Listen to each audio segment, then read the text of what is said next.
Hello, World Tank Blitzers. It's Littlefinger. Hey, I'm going to do a quick review here on the Progetto 46, and this is following up my recent video in which we compared the 3 free tanks that are available as far as Blitz Cup. And to make this video beneficial, I'm going to quickly go through 3 battles and try to give you a feel for which one of those 3 that you should choose. And if you're a little late to the party, the other 2 are the Action X here and the Centurion Mark V. And basically, you've got to watch 5 streams and get a win, a single win every day for the rest of the month to get the 600 cups to fill up the Blitz Cup here. So since I already did the previous videos and we talked a little bit at detail in comparing the stats and the armor, I'm not going to do that in this video, but I do want to run through the consumables and setup here real quick, and then we'll get into some gameplay. Repair kit, multi-purpose, and engine power boost. Adrenaline is not available to us as we have the active auto reloader on this tank. Cheesehead and improved fuel and cinnamon roll. 29, 15, and 7, making sure we're buying our premium there with silver, not gold. As far as the equipment goes, I am running calibrated shells, defense system, improved optics. This is the big question mark really I have on this tank, and you know, it might just be your playstyle. You might want to go with supercharger. Both of these will be beneficial to this tank, but for right now, I'm running the enhanced gun lane drive. Improved assembly, engine accelerator, vertical stabilizer, which is important on this tank because we are typically moving a lot, which is, you know, why one or the other of these might be beneficial. Toolbox and consumable delivery system. So let's just jump into these replays and you can get a feel for this tank. And I'll talk about some of the strengths and weaknesses.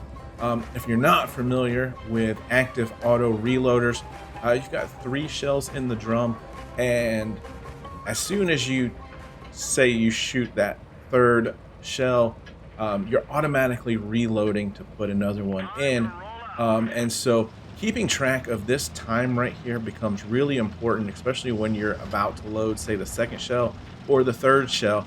You're going to want to wait to get that one reloaded, or else you've just wasted like 4 or 5 seconds, where 1 second might have given you an extra shell. 2.5 seconds in between each of those 2 shells.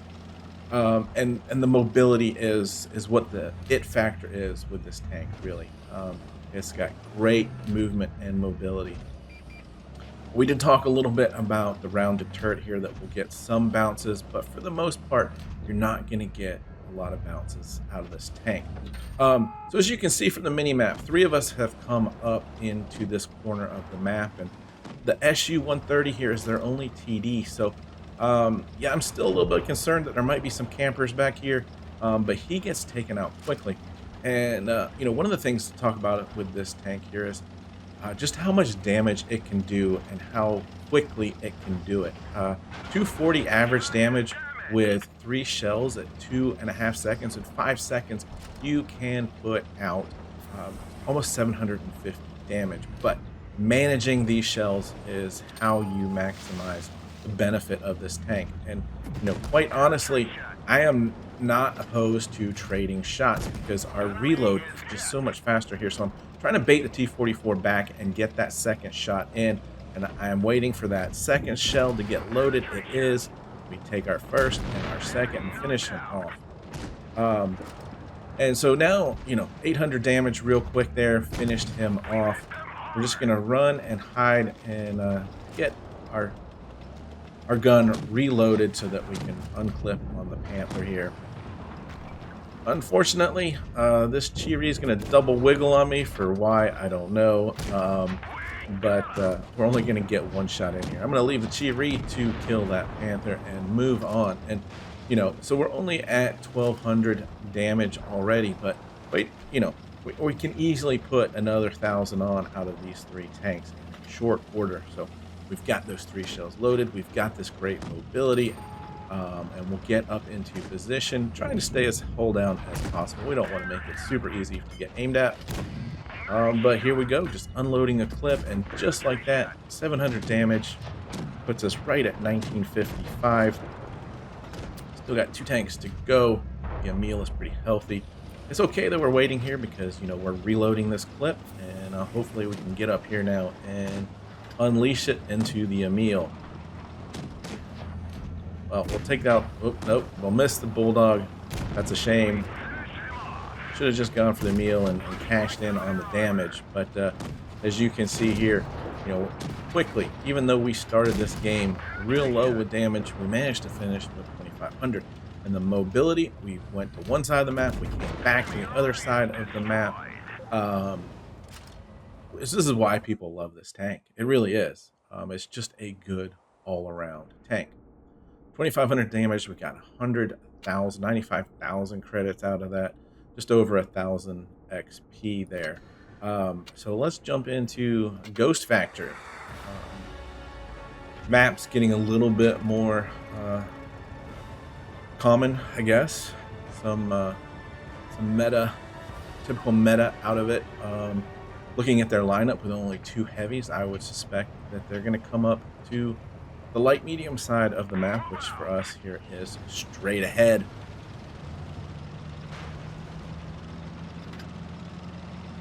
I do think to some degree the tank struggles with pen, and I think you find that with the faster tanks.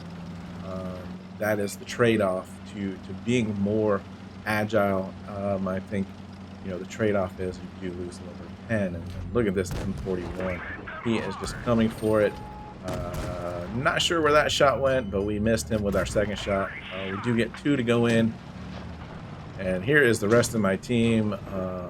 Welcome to a very quick game, M41. All right, so they've got a Scorpion back there. Half their team's gone onto the heavy side of the map, and we're still missing a couple. So I'm just holding back here, letting my team push forward, and I was hoping that, that Scorpion would push around the building here, get spotted by my teammates, and I could unload a clip into him, and that he would focus on the tanks further away. But wouldn't you know it, he shoots at me, and hey, we get that lucky bounce. And that's what happens with this tank. On that rounded turret, it does coax a few bounces. So we're back up to top speed here, and we're going to come in on the T-28. Look at all this redness. Yeah, we got to use our agility here to get around him. Wasting a shot there, someone else took him out. And here's a good example. I'm waiting right now to get that second shot loaded so I can double shot him. But T-49 is going to come and steal more of the hit points. So that didn't work out in my favor either way. But you can see the playstyle now after these 2 games here that we've been very mobile. We've been active. We're not really sitting stationary at all. That was a little disappointing that shot didn't pen.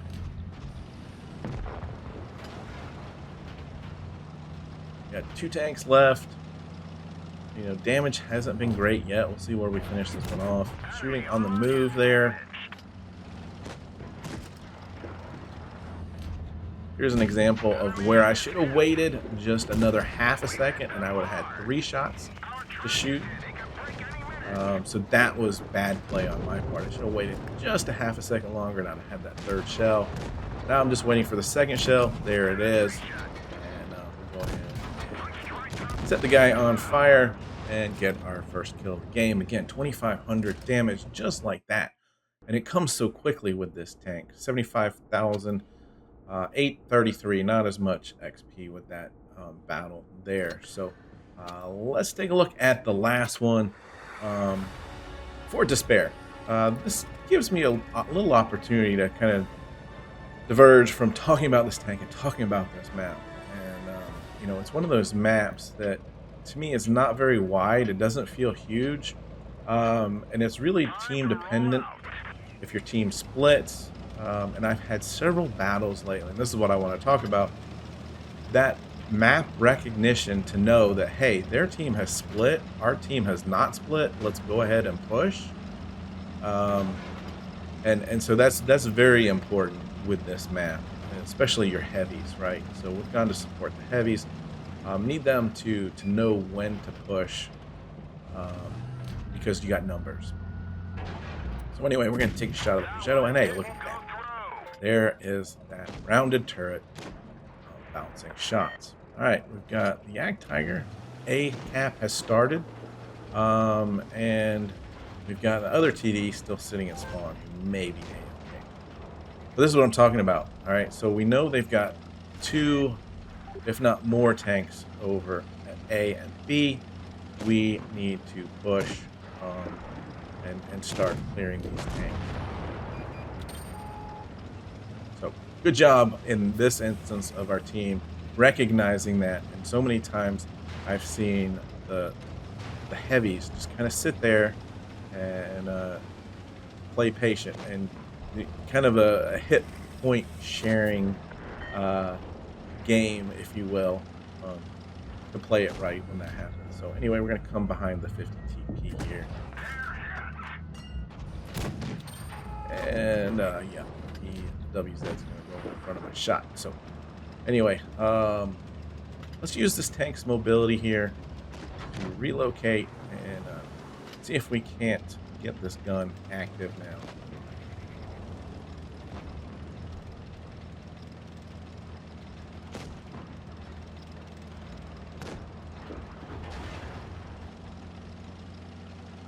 So 55 kilometers per hour top speed. We've hit it. Surprising this guy. He's going to unload a clip into us for sure.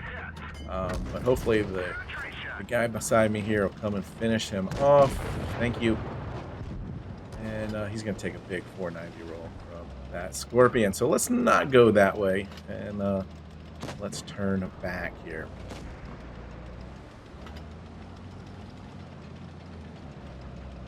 Just trying to decide which way to go. Looks like they're pushing our 50 TP. Here we get some shots at distance, and you can get a feel for the accuracy on the gun, which really isn't that bad. All 3 of these tanks have very good accuracy. So 3 tanks left. You know, looks like the tank in the middle there, Scorpion, gets kill. I'm going to go ahead and try to finish off the Scorpion, and instead of going into the middle with just potential crossfire, go ahead and take on the outside. Not too worried about hit points just yet. We've got a full clip loaded, so we can take out the Scorpion pretty easily. And we've still got a little bit of engine boost left that'll help us accelerate and get on back to 53 TP.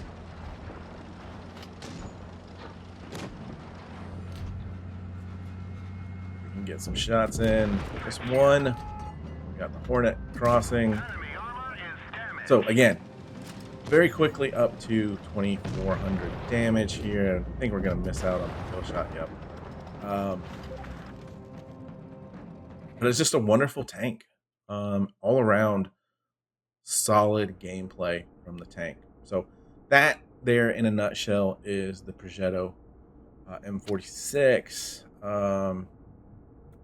Just shy of 1,000 XP, 73,000 credits there. So hopefully that gives you an idea about the Progetto. I'm going to put out 2 more videos on the other 2 tanks, and we'll see which one you guys choose. And hopefully you get a free tank at the end of this month. All right, guys, with that, have fun out there. Stay safe. Get educated, not fingered. Littlefinger.